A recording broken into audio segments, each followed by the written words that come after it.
Okay, let's get into it. We're going to explore something, well, something really fundamental today. Hmm. Our relationship with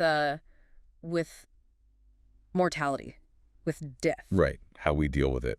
Or maybe how we don't deal with it. Exactly, and how that shapes, everything else, how we live, what we think life even means. It's huge, isn't it? Yeah. Once you start thinking about it, it touches absolutely everything. It really does. So we're sort of unpacking some ideas, some perspectives that really challenge the way we usually look at things now. Yeah, the modern way. Progress, longer lives, all that. Right. And our mission here, I guess, is just to explore these ideas, see where they take us, look at this critique of how we handle death now and what the knock-on effects might be. And this isn't just like abstract philosophy, is it? It hits very close to home. Oh, completely. Fear, meaning trying to be present. Mm-hmm. How we use the time we actually have. Limited time. That's Yeah. the key part. And these ideas, they push back against that narrative of, we're conquering aging, we're going to live forever. It suggests maybe we're losing something important in that chase. Yeah, losing depth, maybe. Is that the idea? That avoiding death somehow waters life down? That's definitely one of the provocative thoughts in the mix. And this idea about aging itself being historically weird, that's fascinating too. Completely new, yeah. We'll get into that. Okay, let's dive in. Where do we start? Maybe with how things used to be? Sounds right. There's this picture painted of a time when death wasn't hidden. Yeah, not a stranger. That's the phrase that sticks. It was just there, visible. Part of the rhythm of life. You saw it. In the family, in the community. There were rituals. Mourning was shared. It wasn't something shameful or to be concealed. It was the natural end. Accepted, even if deeply sad. Right. Woven into how people understood the world, their place in it. And the contrast now is stark.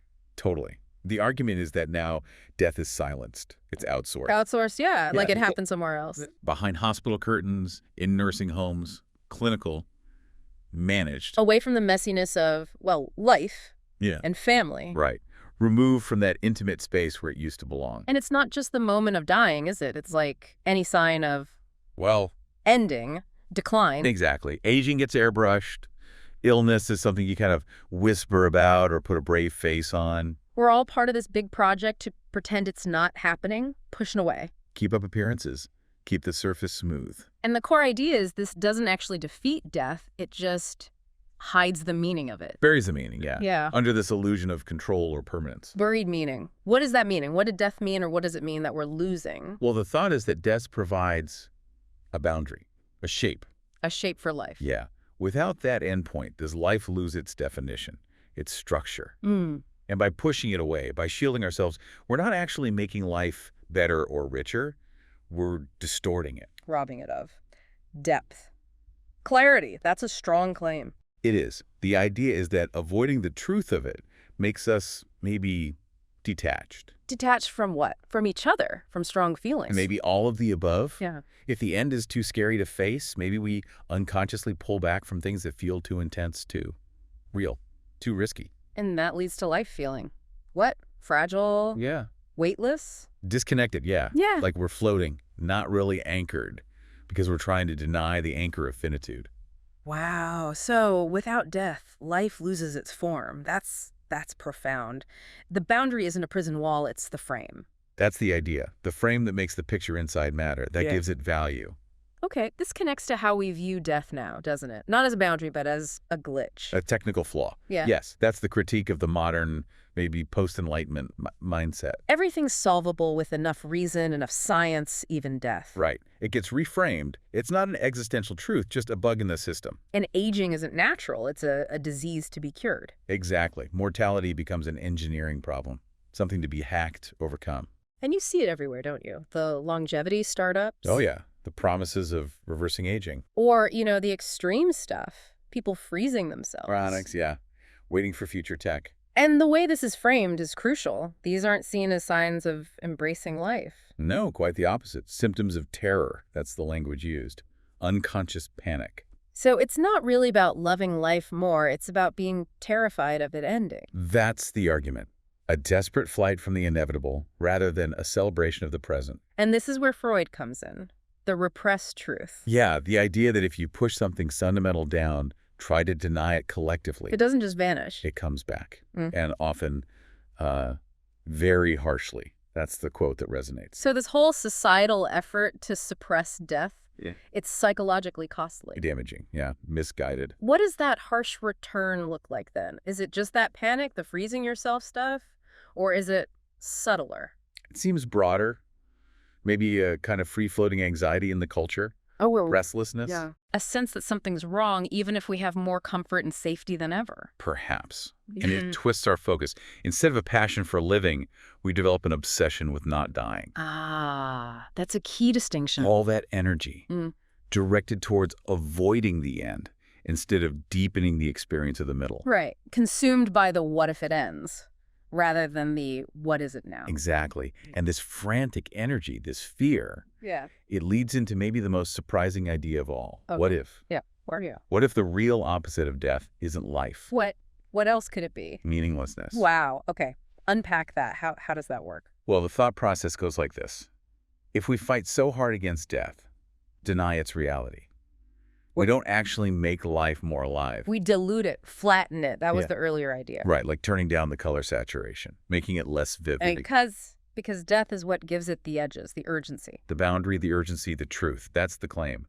Death forces us to reckon with limits, with scarcity, and that scarcity creates value. There was that Epicurus quote, "While we exist, death is not, and when death is, we are not."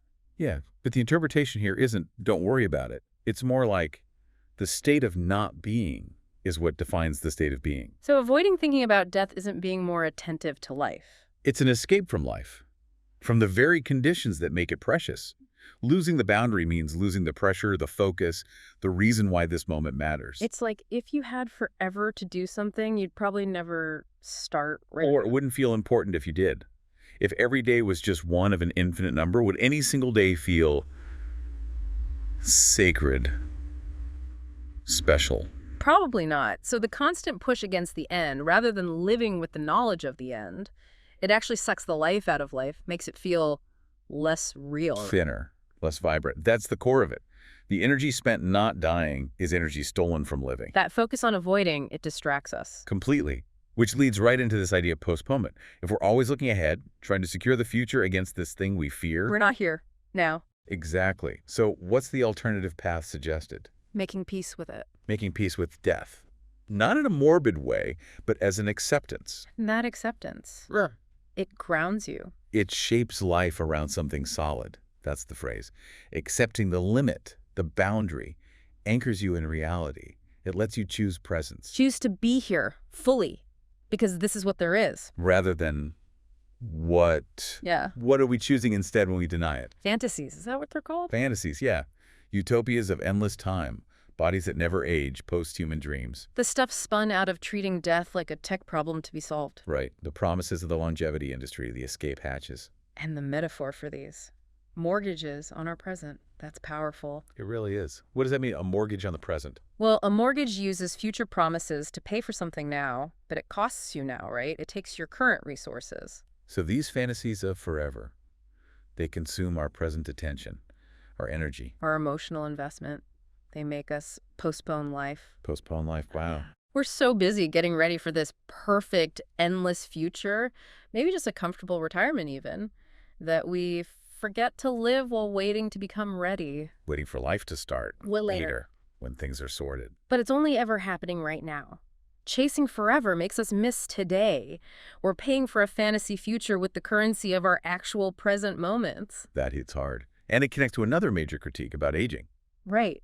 This is fascinating. Modernity sells us longevity, The dream of more years. but robs us of youth and devalues aging itself. How does that work? It hinges on a distinction. There's just getting older, racking up years, chronology, Okay. and then there's maturation, inner growth, ripening, you could say. Becoming wiser, deeper. Something like that. Yeah. And the argument is if aging happens without that inner transformation, it's not maturation, it's just decay, stagnation. So just surviving for 80 or 90 years doesn't automatically mean you've gained depth. Not at all. Survival is not depth. That's stated very clearly. Living long is not the same as living well or wisely. And this is where that mind-blowing historical context comes in. Yeah. The fact that for almost all of human history. People rarely lived past 30. Right. Millions of years, basically. Yeah. It was mostly new youth and then That was it. So the experience of aging, like really aging, for decades past that, it's brand new. Astonishingly new. A few centuries old, maybe. Biologically, culturally, we're still newcomers to this long game. We haven't really figured out what it means or what to do with it. And that's why the argument goes, we often get advice not from the truly wise. But from the merely old, those who've just accumulated years without that ripening. Exactly, because longevity by itself does not confer depth. So what does that inner ripening look like if it's not just getting older? Well, it's contrasted with just having more information or rigidly applying lessons from the past. It's not about telling young people they're wrong based on how you did things. Okay.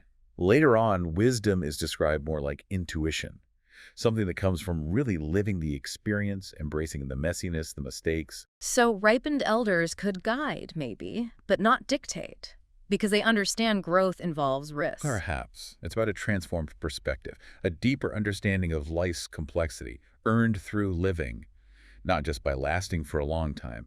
It's qualitative, not quantitative. It makes you think, doesn't it, about the older people you know. Can you see that difference?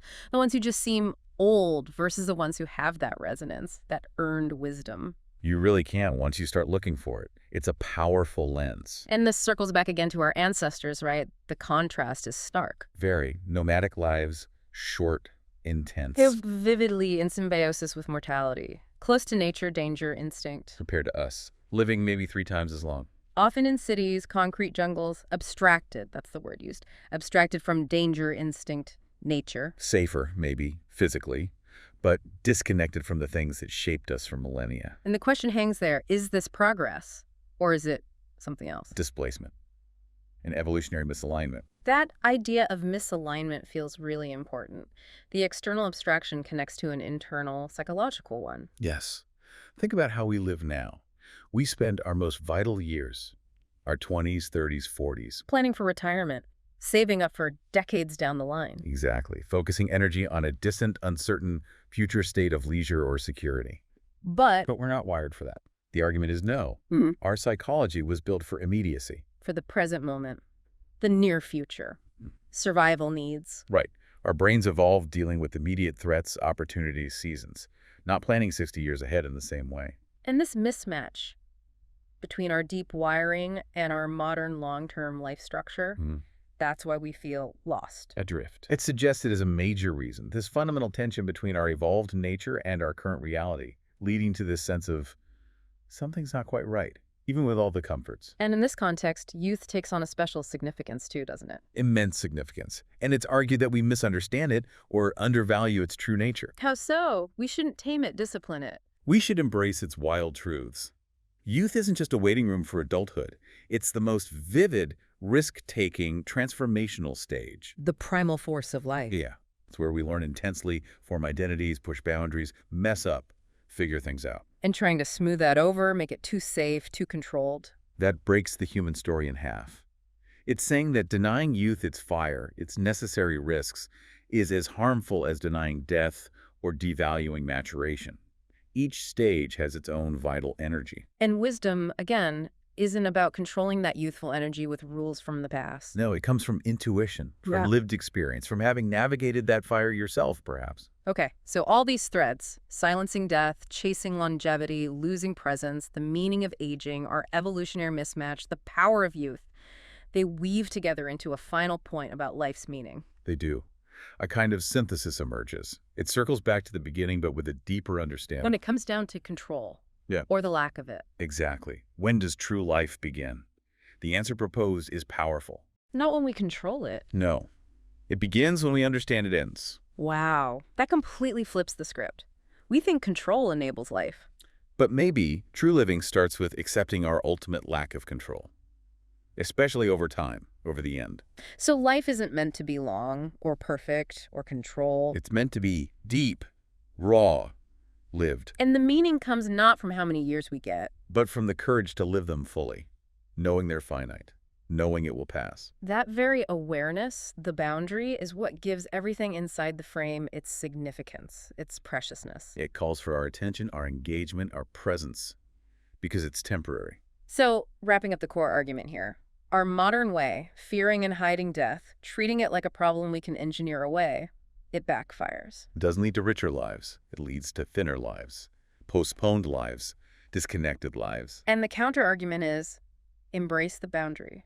Make peace with mortality. Not as defeat, but as the necessary ground for living deeply, for finding meaning, for being present. It leads to that final, quite stark reflection, the tragedy of our time. Yeah. It's not that we die. That's just the nature of things. The tragedy is we are too afraid to live. And in that fear, that constant running away from the end, we don't just lose death, we lose life itself. We sacrifice the present for a future that might never come or might be meaningless if it does. It really forces you to pause. Think about this huge shift.